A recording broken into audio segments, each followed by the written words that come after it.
दोनों ट्वीट की लाइन देखिए। दोनों ट्वीट पर कॉमन वर्ड गोरखपुर पर गौर करिए।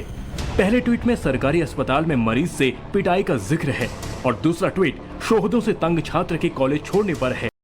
दोनों ही ट्वीट में निशाना सीधे योगी पर है। अब जरा दोनों ट्वीट के टाइमिंग पर भी गौर कीजिए। दोनों ट्वीट 3 घंटे के अंतर पर किए गए।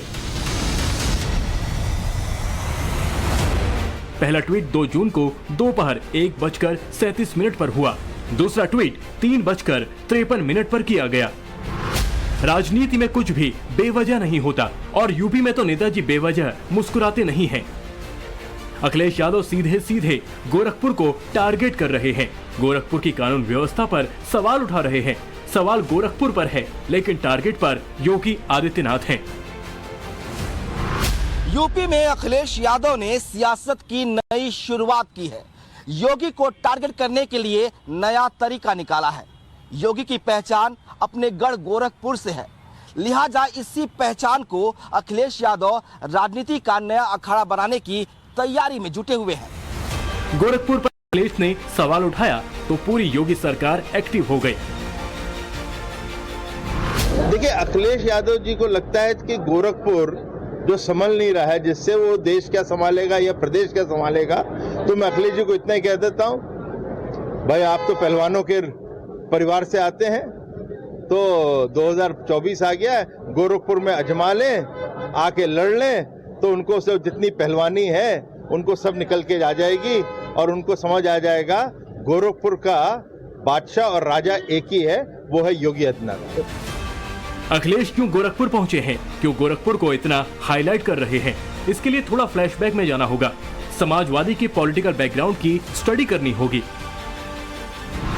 इटावा, कन्नौज, फिरोजाबाद, आजमगढ़, रामपुर, औरैया, एटा, फर्रुखाबाद, मैनपुरी। उत्तर प्रदेश के ये वो गढ़ हैं जो एक दौर में समाजवादी पार्टी का अभेद किला थे। यादव लैंड पर सब टिकट में चुनाव लड़ना जीत की गारंटी थी, लेकिन वक्त के खेल में अच्छे खिलाड़ी बदल गए।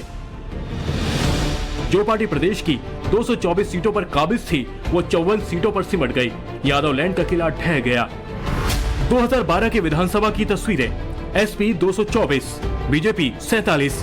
2017 के विधानसभा की तस्वीर, एसपी 54, बीजेपी 312। प्रदेश की सीटों का आंकड़ा अखिलेश के गढ़ में भी रिफ्लेक्ट होता दिखा। वो अपने सबसे मजबूत गढ़ मैनपुरी और इटावा को भी नहीं बचा पाए। 2012 में जहां कुल 28 सीटों में से 26 सीटों पर जीत दर्ज की थी, लेकिन 2017 में 6 सीटों पर सिमट गई। 2022 में मैनपुरी में हुए उपचुनाव में भी अखिलेश की साख दांव पर थी, क्योंकि 1996 से मैनपुरी सीट सपा का अजय दुर्ग रहा है। मुलायम सिंह यादव परिवार के 3 लोग इस सीट से 17 साल तक सांसद रहे। मुलायम सिंह यादव 4 बार, धर्मेंद्र यादव और तेज प्रताप यादव एक बार सांसद चुने गए। मुलायम सिंह के निधन से खाली हुई सीट पर लोगों की सिंपैथी थी, साथ ही अखिलेश की नाक का सवाल भी था। इसलिए न सिर्फ डिम्पल यादव को मैदान में उतारा गया, बल्कि पूरी टीम ने ताकत झोंक दी। रामपुर हाथ से गया, लेकिन जैसे तैसे मैनपुरी बचाने में अखिलेश कामयाब हुए। इससे पहले अखिलेश मैनपुरी जीत पर जश्न मना पाते, इसके बाद हुए निकाय चुनाव के नतीजों ने एक बार फिर अखिलेश यादव की पूरी गणित को बिगाड़ दिया। नगर निगमों के मेयर पद की 17 सीटों पर बीजेपी ने एक तरफा जीत हासिल की। समाजवादी पार्टी को सबसे बड़ा झटका लगा मैनपुरी सीट पर। मैनपुरी की हार ने अखिलेश यादव का पारा हाई कर दिया, क्योंकि अब सवाल अस्तित्व का है। ये बेईमानी का सेमीफाइनल है, लूट का सेमीफाइनल है और मक्कारी का सेमीफाइनल है। क्या उम्मीद कर सकते हो? आप न्याय मांगे और जिलों का पता करिए, नगर पालिका का परिणाम कब आया? 4 घंटे में, 5 घंटे में, 6 घंटे में, 7 घंटे में? क्या मैनपुरी में इतना वोट पड़ा कि सुबह शुरू हुआ और अगले दिन खत्म हुई वो काउंटिंग? रिजल्ट कब अपलोड हुआ, आप बताइए। कहते हैं छोटी सी हार भी बहुत कुछ सिखा कर जाती है। यहाँ तो अखिलेश यादव की पूरी सियासी बिसात ही हिलाकर रख दी गई। जब तक वो कुछ समझ पाते, मुख्यमंत्री रहते हुए पावर का खुमार और परिवार की अंदरूनी सियासत से पार पा पाते, तब तक उनके नीचे की सियासी जमीन खिसक चुकी थी। शायद इसी हार ने अखिलेश यादव को सोचने पर मजबूर किया, जिसके बाद अब वो उसी फॉर्मूले पर काम कर रहे हैं जो बीजेपी ने बरसों पहले अपनाया था। विरोधी के गढ़ में घुसो, उसे कमजोर करो और जीत का परचम लहरा दो। अब अखिलेश के निशाने पर गोरखपुर के बहाने सीधे योगी हैं और उनका फॉर्मूला है, गोरखपुर को कमजोर कर दोगे तो योगी फ्लॉप हो जाएगा। गोरखपुर मॉडल में सेंधमारी से योगी को हराना आसान हो जाएगा। पूरे उत्तर प्रदेश आज हमारे मुख्यमंत्री योगी आदित्यनाथ जी की जिम्मेदारी पे है और बखूबी हमारे मुख्यमंत्री जी अपनी जिम्मेदारी को निभा रहे हैं। और समाजवादी पार्टी के नेता चाहे कितनी भी कोशिश कर ले, और उन्होंने गोरखपुर के निकाय चुनाव का परिणाम देख के अपने आप अंदाजा लगा देना चाहिए कि गोरखपुर का और उत्तर प्रदेश का मिजाज क्या है। गोरखपुर ही नहीं, पूरे उत्तर प्रदेश का मिजाज आज हमारे मुख्यमंत्री योगी आदित्यनाथ जी के साथ है, क्योंकि ईमानदारी से एक ऐसा मुख्यमंत्री मिला है जो सही में ईमानदारी से धरातल पे जनता के विकास के लिए काम कर रहा है, जनता के बीच में रह के संवाद स्थापित करके सरकार को बेहतर तरीके से समाज की सेवा के लिए कार्य को स्थापित करना, यह हमारे मुख्यमंत्री जी की विशेषता है।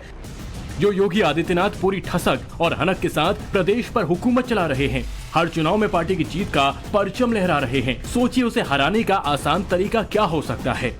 उनको उन्हीं के गढ़ में घेरो, कमजोर करो और हराओ। अखिलेश इसी फॉर्मूले पर काम कर रहे हैं। उनकी यही सोच है, बाबा के गढ़ में घुसपैठ करो और ताकत को कम कर दो। लेकिन गोरखपुर में ऐसा कर पाना अखिलेश के लिए कितना आसान या कितना मुश्किल होगा, जनता खुद जवाब दे रही है।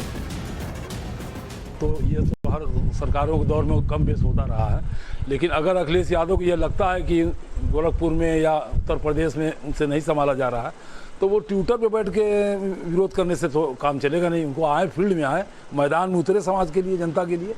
आप जो बात कर रहे हैं इससे ये मालूम होता है कि आप बहुत ही हताश और निराश हैं, और इस तरीके की जो बातें आप कर रहे हैं, पहले आपको खुद अपने गिरेबान में झांकना चाहिए। चूंकि आपसे भी उत्तर प्रदेश नहीं संभला, इसलिए 2 बार आपसे सत्ता छीन ली गई।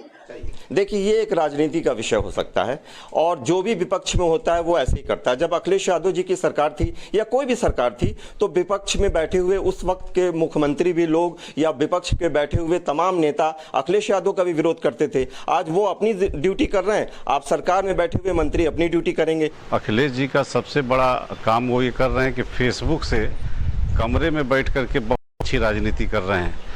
तो मेरा मानना है कि वो बोल लें जितना बोलना हो, लेकिन सभी सरकारों में ऐसा होता रहा है।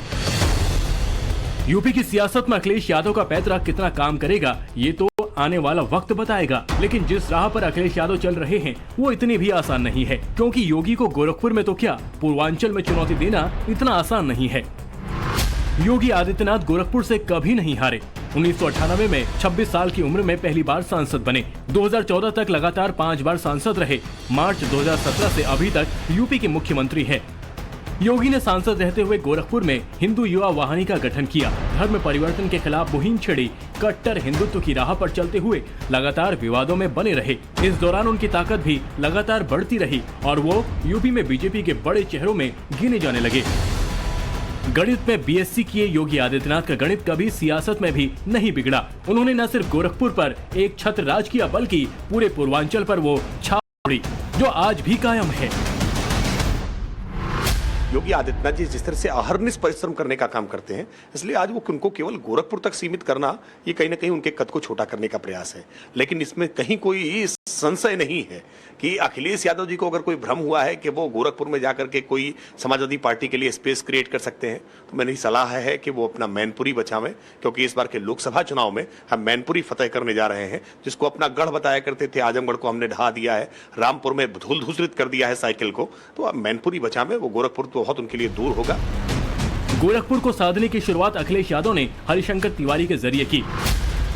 हरिशंकर तिवारी गोरखपुर की चिल्लूपारा विधानसभा से 22 साल तक विधायक रहे। 1985 से 2007 तक सीट पर काबिज रहे। हरिशंकर तिवारी पूर्वांचल में ब्राह्मणों के बड़े नेता के तौर पे उभरे, लेकिन गोरखपुर में रहते उनकी योगी आदित्यनाथ से कभी नहीं बनी। योगी आदित्यनाथ से हरिशंकर तिवारी की यही अदावत उनको अखिलेश यादव के करीब लाई, तो दूसरी तरफ अखिलेश यादव को योगी के गढ़ में घुसने का आसान तरीका मिल गया। योगी आदित्यनाथ 2017 में जब उत्तर प्रदेश में सीएम की कुर्सी पर काबिज हुए, तो गोरखपुर सीट खाली हो गई। अखिलेश के लिए यही मौका था। लोकसभा उपचुनाव में समाजवादी पार्टी ने प्रवीण कुमार निषाद को मैदान में उतारा, जिन्हें पूर्ण समर्थन मिला हरिशंकर तिवारी का। यहाँ अखिलेश यादव का दांव सही बैठ गया और बीजेपी को गोरखपुर में हार का सामना करना पड़ा। इस हार को बीजेपी की हार के तौर पर नहीं, बल्कि योगी आदित्यनाथ के हार के तौर पर प्रोजेक्ट किया जाने लगा।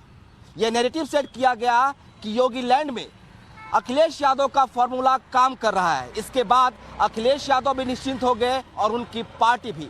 लेकिन योगी अलग किस्म के नेता है, ना तो वो जीत को भूलते हैं और ना ही हार को, और ये हार तो उनके अपने गढ़ गोरखपुर की थी। योगी आदित्यनाथ ने ज्यादा वक्त नहीं लिया। 2019 के लोकसभा चुनाव में बीजेपी के रवि किशन ने गोरखपुर में बड़े अंतर से जीतकर बीजेपी का परचम एक बार फिर लहरा दिया।